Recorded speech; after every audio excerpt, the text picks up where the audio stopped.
The Steel type, a new typing introduced in Generation 2, great defensively and not bad offensively, but absolutely zero speed, and in a lot of challenge runs these days, speed is considered king. Today, I'm going to attempt my first ever Generation 2 Nuzlocke, and I have no idea how this one is going to go. I assume I'm going to fail a few times. Hell, I don't even know if I'll make it out of Johto, or what walls we might encounter. The rules are on screen now, but you can also see them in the description. So aside from the typing being introduced, we got 4 new Steel-type Pokemon in Scizor, Skarmory, Steelix, and Forretress. But Game Freak also added the Steel typing to Magnemite, who I've set as our starter today, because you can't evolve Onix or Scyther unless you have the Metal Coat, which normally you get in Kanto, but there's another way to get them that we'll be exploring later on. And Pineco doesn't evolve into Forretress until level 31, making it a realistic option in gym battles against Jasmine and Price. And Skarmory is available outside of Blackthorn on Route 45. While I could have made it my starter for this playthrough, you can encounter Magnemite a lot sooner, once you reach Ecruteak City and head west to Route 38. Magnemite is also going to be a great option against the first 2 gym leaders, considering Falkner is a flying type specialist, and Bugsy's Ace is part flying type, and Magnemite has resistance to Scyther's moves. But Falkner could present a problem because his Pidgeotto has Mud Slap, a ground type move that will be 4 times super effective against our Ball of Magnets. With this playthrough, I made sure to reset until I got a Magnemite with Hidden Power Ice, because I was thinking down the line when it came to Lance's Dragons. I don't know if I made the right choice with that, but you can let me know in the comments what you would have done. I'm curious to hear your thoughts on how you would approach a Gen 2 Nuzlocke, especially a Steel type one. For the rival, I've given him the Cyndaquil team. While this team usually falls a bit short because the starter isn't fully evolved until the Victory Road battle, the Fire type will have super effective damage against my Steel type party. This first battle against him is slow, but Magnemite pulls through, and I don't think anybody expected anything else. Sorry Johto fans, but I won't be naming him triple question mark today. His name is Tempered, for Tempered Steel. Because Johto's level caps are weird and wonky, and due to my limited knowledge of Gen 2, I go minimum battles to be sure that I'm not leveling past Falkner's level cap of 9. And after I defeat the 2 mandatory trainers in his gym, I come in just under it at level 8. And while I could have leveled up one more time to match Falkner's level cap, I was feeling pretty confident. Let's see if it was plain stupidity though. Falkner's lead is a level 7 Pidgey, and Thundershock one-shots it. His Ace Pidgeotto comes out. It's faster and Mudslap does nearly half, but Thundershock paralyzes it while doing half as well. I move first and hit my next Thundershock, earning me the Zephyr badge. And while Magnemite makes it past the first gym, my first Nuzlocke unfortunately does not make it out of Union Cave. Thanks to this spinner, Hiker Russell. I thought Hiker Anthony would end this first attempt, not Russell.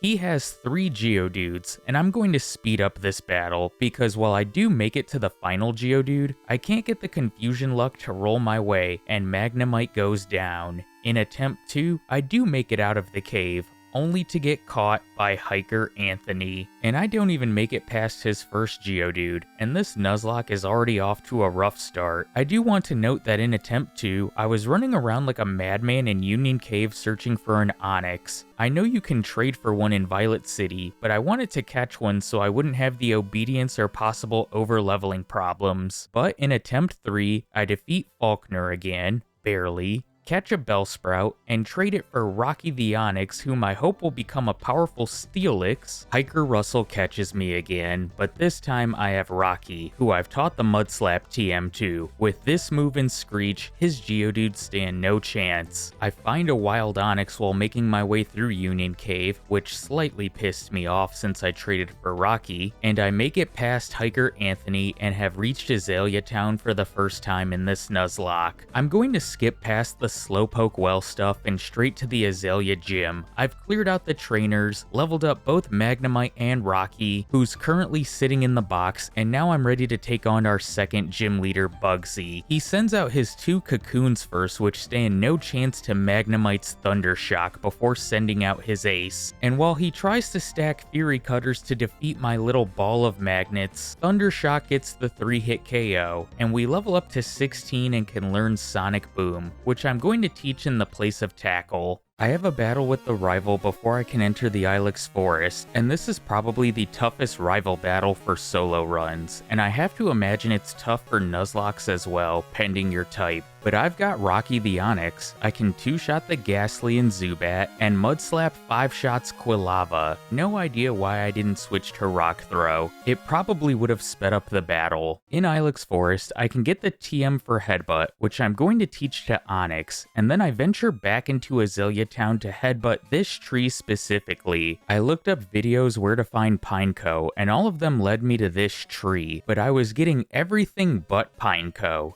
Apom, a lot of Ekans, and many Spearows. I looked up another video and backtracked just outside of Violet City to headbutt this tree, and first try, Pineco appears. I need to be careful though, because it does have self-destruct, and I don't want to backtrack to Azalea and headbutt that one tree for hours upon hours, and thankfully, it doesn't blow up and I catch another party member. And something kind of cool, its hidden power typing is Bug, so at least I get a stab move. Rocky's I believe is hidden power Ghost, which would be handy for Morty, but you'll just have to wait and see on that. I decide to backtrack to Sprout Tower to get some training in with Pineco since it can easily defeat all of the Bellsprouts. I'm going to need Flash later because I can't navigate the dark caves in this game without it. Nor do I plan on learning how to do it without Flash. And for anyone who had hopes that I would eventually do solo runs in Gen 2, sorry, it's just not for me. But perhaps I'll dive into Heart Gold and Soul Silver solo runs at some point in the future. Nuzlocke though, definitely. With Flash and a new party member in hand, I make my way back to Goldenrod, but head north to the National Park where it's Thursday, and I can partake in the bug catching contest. And thanks to the power of video editing, we have our encounter I'm looking for, Scyther. I actually don't remember if the encounters here can run away from you, but if they can, we got lucky, because after 2 Sonic Booms, I throw balls and capture it. I end the contest afterwards, and although we came in 3rd, we do get a gold berry for our efforts. This could come in handy later on. After the contest, it's time to head back into Goldenrod, where I still need to face the 3rd gym leader, Whitney, the normal type specialist. And I don't anticipate things being tough since Magnemite will resist her attacks. It's a shame that it's the only party member I can use in gym battles for now. That's going to change really soon though. Whitney leads with the Clefairy. Thundershock looks like it's going to be a 3 to 4 hit KO as it metronomes Agility, now having the outspeed. The next turn it metronomes Flail, doing pathetic damage, but my second Thundershock gets a critical hit, taking out the future Fairy type.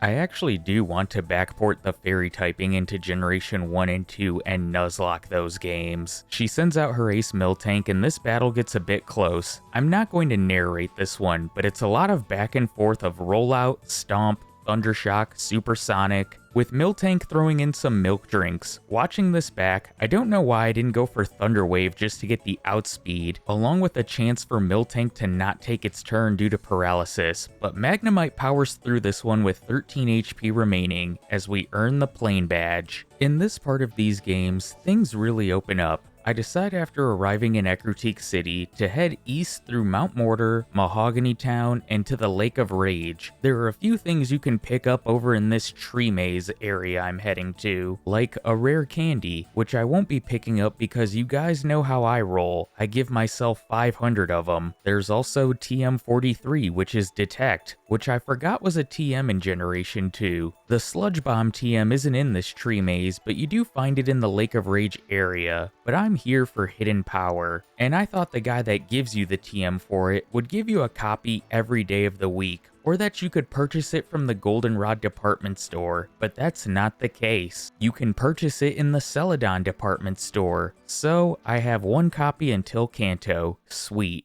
Heading west of Ecruteak, I mentioned earlier in the video that there's a way to get the metal coat prior to Kanto, and it's from wild Magnemites, which have between a 2 and 5% chance of holding one, and right now, the only way for me to find out is to catch them and check the box, because the Thief TM is in the Rocket Mahogany hideout, and I caught 25 Magnemites before I did manage to get one. Before deciding which Pokemon to use it on though, I stopped by the Burn Tower to take on our rival. His Ghastly is now an underleveled Haunter as his lead. Mudslap does about a third as it sets up Curse. The good thing is that as long as I knock out the Pokemon like I do here, I won't take Curse damage. He sends out Quilava next though. After Mudslap lowers its accuracy and taking some damage from Curse, I swap Onix out for Magnemite. It hits me with Ember doing over half, and then goes for Leer the next turn as I hit it with a Thunder Wave. I swap back into Onix as 2 Rock Throws take out his starter. He sends out his own Magnemite next. Mudslap is 4 times super effective and nearly one-shots. I should have just taught Onix Dig. I picked up the TM in the National Park, and it's not like any other Pokemon I have can learn it, and Magnemite through the Mudslap hits a 55% accurate Supersonic. I hit myself in confusion and get tagged by Sonic Boom the next turn, and one more of those will kill Onix, so I swap to my own Magnemite as it misses Sonic Boom. I can finish my rivals with a Swift,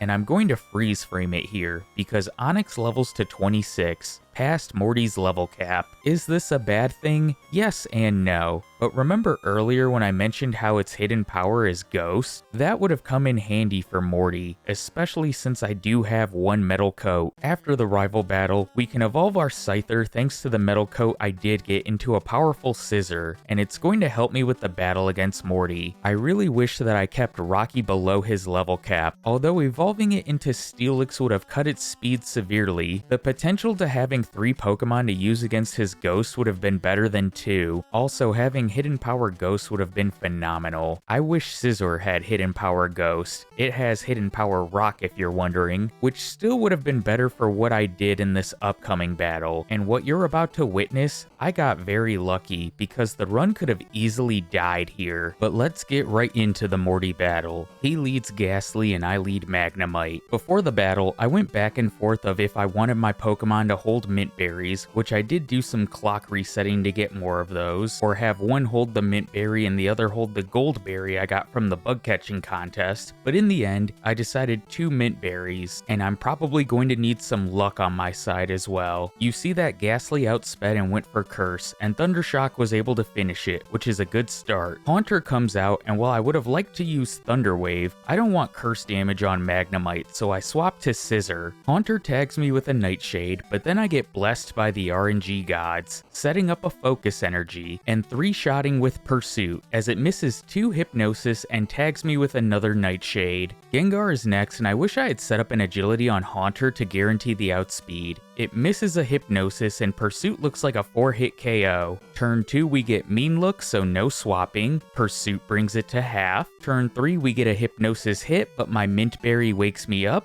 Pursuit brings it to red, and turn 4, another Hypnosis miss, and a Pursuit KO. His final Pokemon is another Haunter. It immediately goes for Mean Look, so it's do or die for Scizor. Pursuit does a third, Spite lowers my PP as Pursuit brings it into red, and it goes for another Nightshade, and Pursuit finishes it.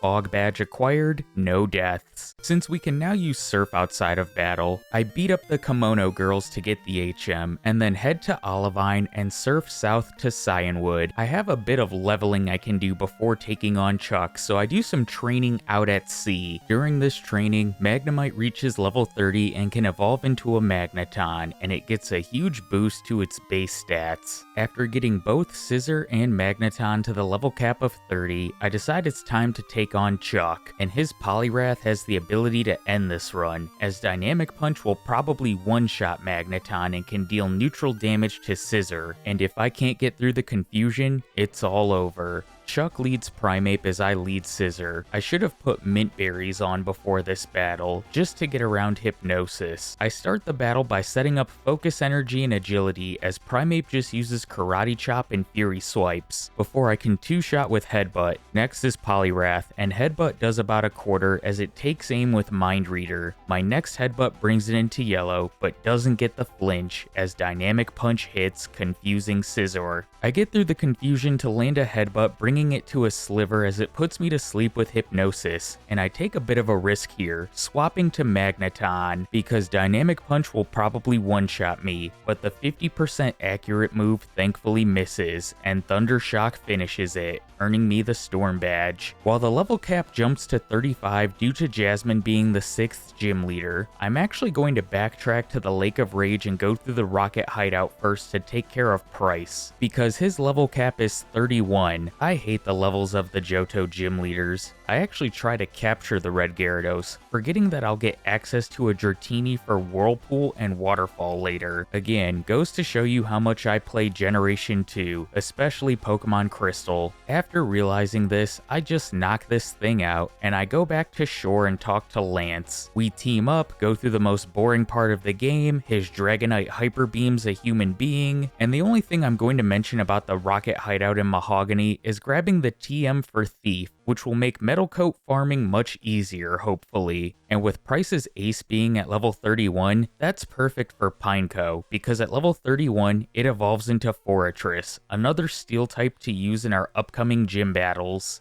And speaking of gym battles, let's just cut right to Price. He leads with Seal and I lead Magneton. I open with a Thunder Shock as Seal hits me with a weak Aurora Beam. Since Magneton is going to level to 32 once I knock this thing out, and per my rules, I don't use my Pokemon if they level past the gym leader's Ace during the battle, and I have to keep them in the back if this happens. And if you're wondering if I would wipe if my other Pokemon faint, yes, I would. So I swap to Scizor. Seal goes for Rest, and this is perfect because I can set up Focus Energy and Agility before taking this thing out with 2 Headbutts. Magneton levels to 32, but that's okay because we won't need it for his remaining 2 Pokemon. Dugong is next and I 2-shot it with Headbutt, thanks to a turn 1 flinch and a turn 2 crit. Last is Piloswine. Metal Claw does well over half as it hits me with a weak Fury attack before I finish it the next turn. The next part of this run was extremely boring.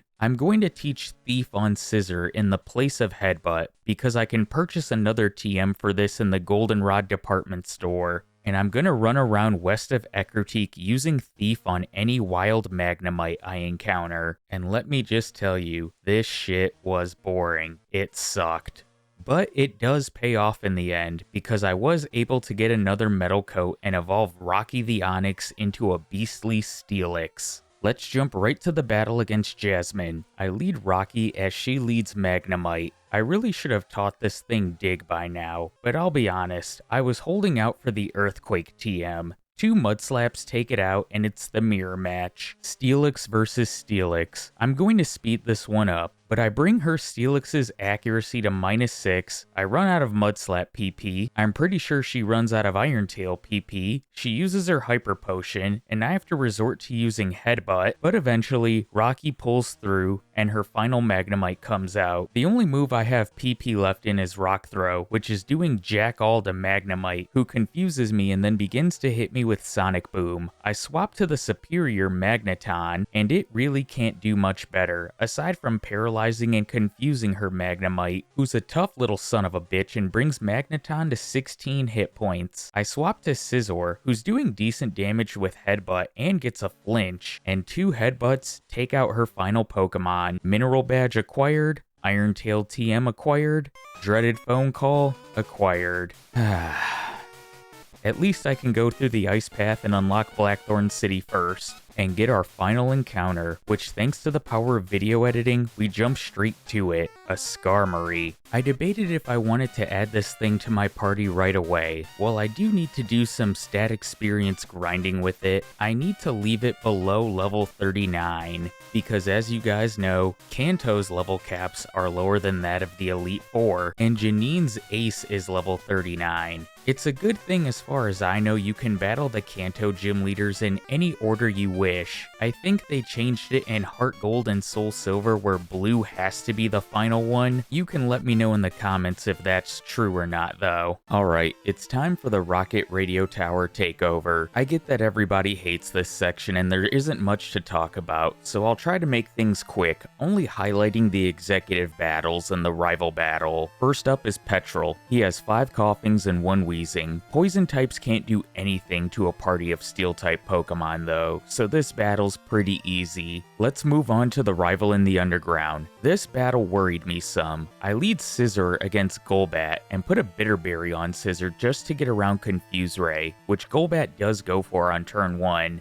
I set up Agility and Focus Energy before 2 slashes take it down. He sends out the Fire-type Quilava next, who could easily end this run. I don't know if Scizor could tank an Ember from its current HP, if at all, but luck is on my side as Slash 1 hits with the critical hit. Magnemite is next, and while Slash 3 shots, it does paralyze me with Thunder Wave and chip me down with Sonic Boom. Haunter comes out next and goes for Curse, as Scizor can't move due to paralysis, and Curse damage brings me to 8 HP. I don't want to lose my best Pokemon, who I feel like is going to be the key to defeating the Elite Four and Red, so I swap to Steelix. Haunter tags me with some weak Shadow Balls as Mudslap takes it out. His final Pokemon is Sneasel, and an Iron Tail easily one-shots. Executive Ariana is next. While she does get Magneton into low yellow health, there's no fear of ever losing this battle. One good thing is that I hit level 35 and can learn Tri-Attack, which has a great secondary effect in Generation 2, being able to burn, freeze, or paralyze, which I do get on her Vileplume. Not much else to say about this one. So let's move on to Executive Archer. This one has me worried and could potentially be a wipe. He has a Houndour and Houndoom, the first of which is his lead, and I do have the Quick Claw on Steelix, which activates turn 1 as Mudslap brings Houndour into low yellow as it misses an Ember. It hits an Ember the next turn before we take it out. Houndoom is next, and Ember brings me to 24 HP and Mudslap hits, lowering its accuracy and will be a 3-shot. If I had taught Dig here, perhaps that would have given me the range I needed to one-shot this and Houndour, but I felt like in this battle I was going to need Quick Claw luck, a miss, or I was going to have to sacrifice Steelix. And there's still the whole chance of wiping. I get another Quick Claw proc though, bringing Houndoom to low red health and it misses Ember twice. I finish it off and move on to his final Pokemon Coughing, which what is a poison type going to do to steel types? The run continues. Before I head to Blackthorn Gym, I need to get some coins. I want to upgrade Magneton's Thundershock to Thunder, since it's my best option at this point because I can't get Thunderbolt until Kanto, and I don't think I'm going to backtrack for it either. I can do some gambling, purchase coins, and backtrack to face some trainers while having the Amulet coin held. And after doing all of that, I can purchase TM25. Let's go ahead and jump straight to Claire, the final Johto gym leader. I have a Paralyzed Cure Berry on for this battle because I know the Dragonairs love to go for Thunder Wave. The first does as Slash does over half, but I heal the status condition and knock it out, moving on to the second. And Scizor is just going to solo this battle. Things get close on Kingdra, but I just want to say, watching this back, I don't know why I just didn't teach Hidden Power Ice to Magneton. I would have had a much easier time. While traveling to Victory Road, I'm only going to fight the mandatory trainers and any spinners that might get me, like Cool Trainer Joyce here. Once I knock out her Blastoise, Scizor hits level 42 and can learn Swords Dance. At long last. This is the move I've been waiting for. There are really only 2 things to note in Victory Road. The first is the HP up that I pick up to use before facing Karen. If you're not at full HP, her Umbreon will deprioritize Sand Attack, which is what I want. And the second is grabbing the TM for Earthquake, which I'm going to teach to Steelix. There's also the final rival battle, but this one's really easy considering he leads with Sneasel, and Scizor can just set up for free and then sweep his team. I candy up the other members, and this is the team we're going to be rolling with into the Elite Four. Scizor at level 43, on the brink of 44, holding a Bitter Berry, with Slash, Metal Claw, Swords Dance, and Agility. You can pause the screen to review the stats if you like for every Pokemon. Forretress, our Bagworm Pokemon, at level 44, holding the Hardstone with Rollout, Headbutt, Protect, and Bide. Not the best moves, but I don't have anything else to really teach this thing. Magneton, our Star starter, holding the Paralyzed Cure Berry. Don't think I took that off from Claire, with Thunder, Tri-Attack, Supersonic, and Thunder Wave. Again, not much to teach this thing in the TM department until Kanto, although I have Hidden Power in my back pocket for Lance. And finally, we have Rocky the Steelix, who's still holding the Quick Claw with Rock Throw, Headbutt, Earthquake, and Iron Tail. It's easily our slowest team member, but it has come in clutch for us in this playthrough. I'm not worried about the first 3 members of the league, but Karen and Lance could cause problems. This run has made it by potential run enders, and I just want to make it to Kanto. Can our steel types do it? Let's find out.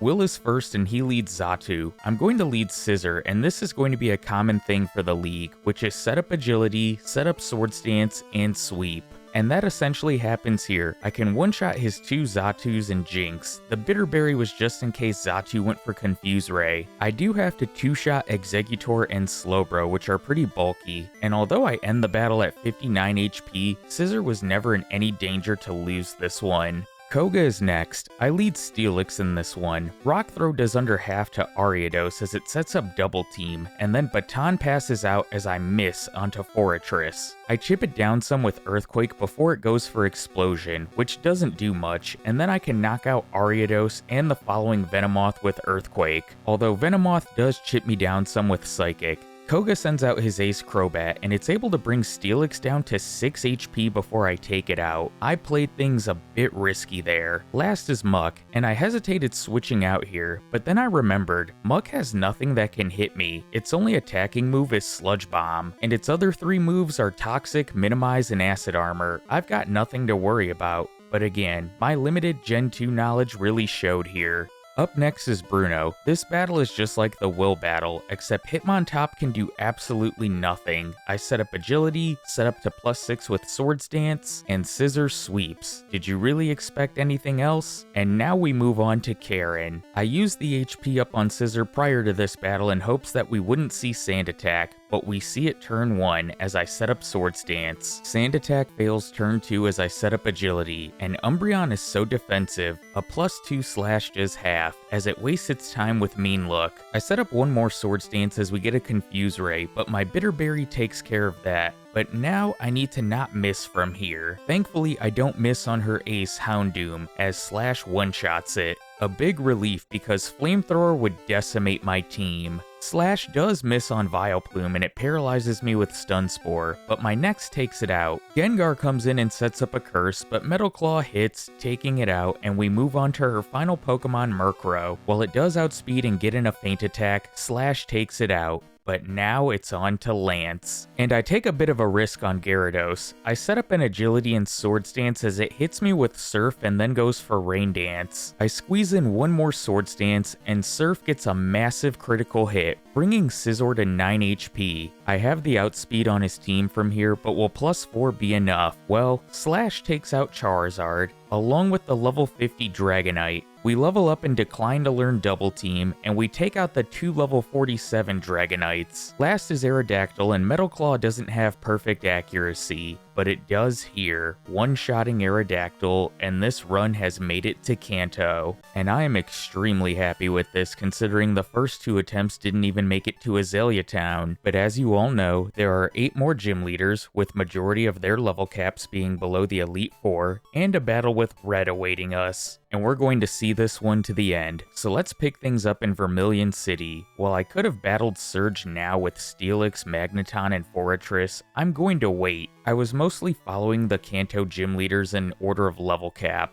Instead, I'm going to head north to Saffron, then west to Celadon, where I purchase more Hidden Power TMs, change the time to night to get the Curse TM, and grab the leftovers from the trash before heading to Cycling Road in Fuchsia City to take on Janine. Her level cap is 39, which is below Claire's. And it's welcome back to the party Skarmory, who after some stat experience grinding is going to solo this one. And Skarmory has the typical Gen 2 set of Return, which I picked up in Goldenrod before heading to Kanto, Curse, Agility, and Sand Attack. My strategy is pretty obvious though. Set up Curse, set up Agility, and Return go Burr. While Surge's level cap is 46, I can just solo him with Steelix, who won't pass the level cap, and Surge can do absolutely nothing to me. Earthquake just crushes his team. Brock is the gym leader with a level cap of 44 though, and it's time for Hidden Power Ice to do its thing. I can use Hidden Power to take out the Graveler and Rhyhorn before going for Thunder on Amistar and Kabutops. Since Magneton leveled past Brock's cap of 44, I swap it out for Forretress, who takes out the Rock Snake with Hidden Power Bug after some back and forth.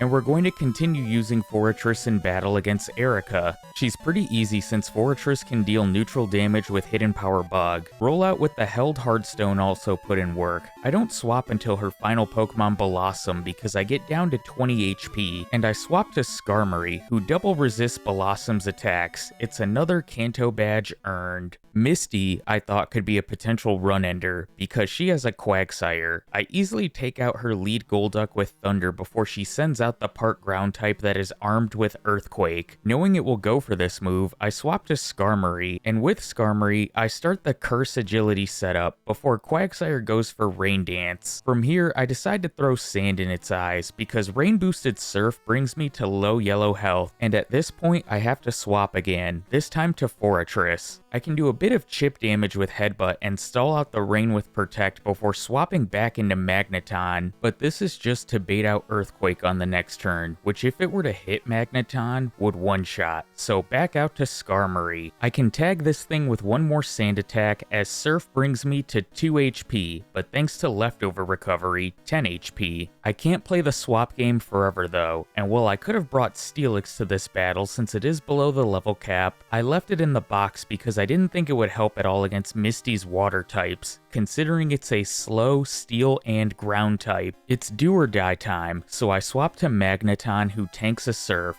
Thankfully, Supersonic hits confusing Quagsire, and it hits itself. It looks like 2 Tri-Attacks should take this thing out, as Quagsire gets through confusion and goes for Earthquake, and misses, thank God. My next Tri-Attack leaves it on a Sliver, but Confusion comes in clutch, and it hits itself to take itself out. Her Ace Starmie comes out next. It's faster, and Surf deals big damage, and had Thunder missed here, that would have been run over, because none of my party members can outspeed Starmie, or have the HP to tank another Surf. Thunder also hits Lapras first try, and that's one hurdle defeated. Sabrina gives us a bit of a break in terms of difficulty. Like I did with Janine, Skarmory is going to solo this one. Curse, Agility, some Sand attacks here and there on Espeon, and return go Burr. But now we have Blaine, and I was really worried about this one, and expected to either lose a member or two or wipe. I lead Skarmory against Magcargo, and I managed to get 3 Sand attacks on it before it gets through the accuracy drops with a Flamethrower that Skarmory tanks on 66 HP after Leftovers recovery. I swap to Steelix, who can fire off a 4-time super effective Earthquake for the one-shot. But now I have to deal with Magmar. It's faster, and instead of using Fire Punch or setting up the sun with Sunny Day, it goes for Confuse Ray. Thankfully Steelix doesn't hit itself. Earthquake one-shots, and his Ace Rapidash comes out. This thing has 2 fire moves. Fire Spin, the preferred move I'd want to see, and Fire Blast, which would one-shot my entire team, especially if Magmar had used Sunny Day the turn prior. The good thing about Fire Blast though, it's only 85% accurate, and it misses here. Aside from Red, Blaine is the biggest hurdle I was worried about.